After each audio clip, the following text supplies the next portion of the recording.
Salut à tous, aujourd'hui on va déballer deux films du réalisateur Kim Ji-woon que je possédais en DVD et qui sortent aujourd'hui en édition collector limitée, combo Blu-ray plus 4K Ultra HD chez The Jokers. Full King et Ça tourne à Séoul du même réalisateur sortent également ce 19 juin. Deux sœurs de 2003, Grand Prix au Festival du film fantastique de Gérard May en 2004. Film psychologique complexe qui mêle l'horreur surnaturelle et le drame familial avec beaucoup d'influence. On pense bien évidemment à Ring de Nakata, mais également Picnic à Hanging Rock de Peter Weir.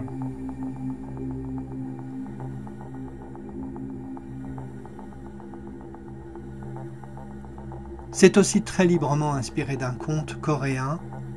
Le film a été vendu comme un nouveau Ring, à tort, parce que c'est beaucoup plus que ça. C'est avant tout un drame humain sur le dysfonctionnement familial, le manque d'affection, la perte de repères sur une jeune fille schizophrène qui tente de recomposer le puzzle de sa vie. Et c'est d'ailleurs cette confusion intérieure qui fait la force du film.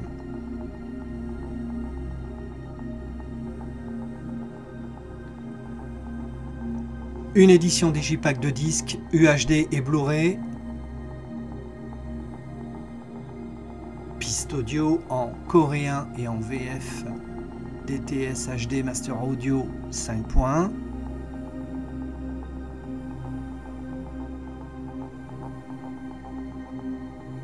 Un très bel artwork interne avec en photo l'actrice qui joue le rôle glaçant de la belle-mère.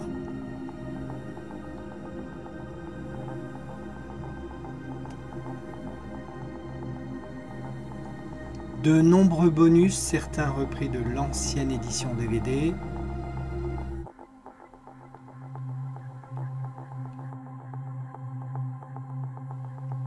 Film exigeant qui prend son temps dans son intrigue et qui demandera certainement un deuxième visionnage pour remarquer tous les détails, mais le final en vaut la peine. C'est un film tristement beau avec une ou deux scènes choc quand même, mais si vous vous attendez à de l'horreur pure et du sang, vous allez être fatalement déçu. Acteurs, musique, décor, tout est très soigné et c'est ce qui fait que Deux Sœurs est une pépite de plus dans le cinéma coréen.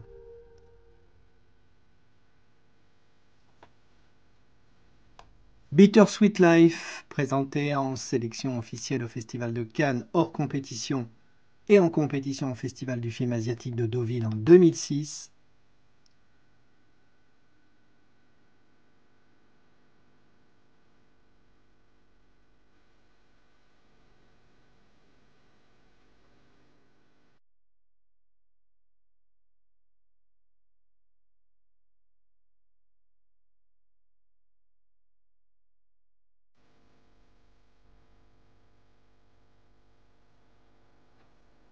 Là, nous sommes sur un film noir de vengeance où l'on suit le bras droit d'un patron du crime qui est chargé de surveiller la jeune maîtresse de son patron.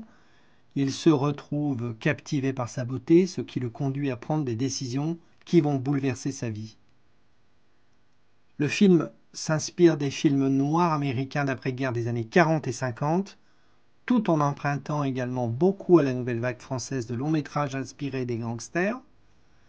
Un style très épuré, un personnage solitaire, sombre et mélancolique, qui évoque bien évidemment le samouraï de Melville. D'ailleurs, je trouve que l'acteur ressemble un peu à Delon.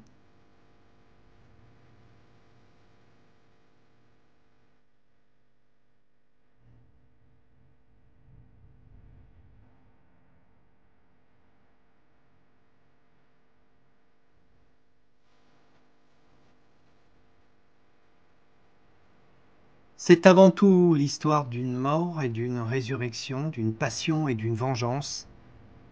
La forme et le fond, la mise en scène et le contenu se conjuguent pour en faire un film noir superbe où la poésie, le rêve, le romantisme côtoient la violence la plus brutale. Des scènes de fusillade quasi chorégraphiées comme dans les films de Johnny To. Le final est aussi étonnant que subtil et même bouleversant. Vraiment, ce film, c'est du caviar. Voilà, si vous avez aimé la vidéo, n'hésitez pas à liker, à vous abonner et on se retrouve pour une prochaine vidéo.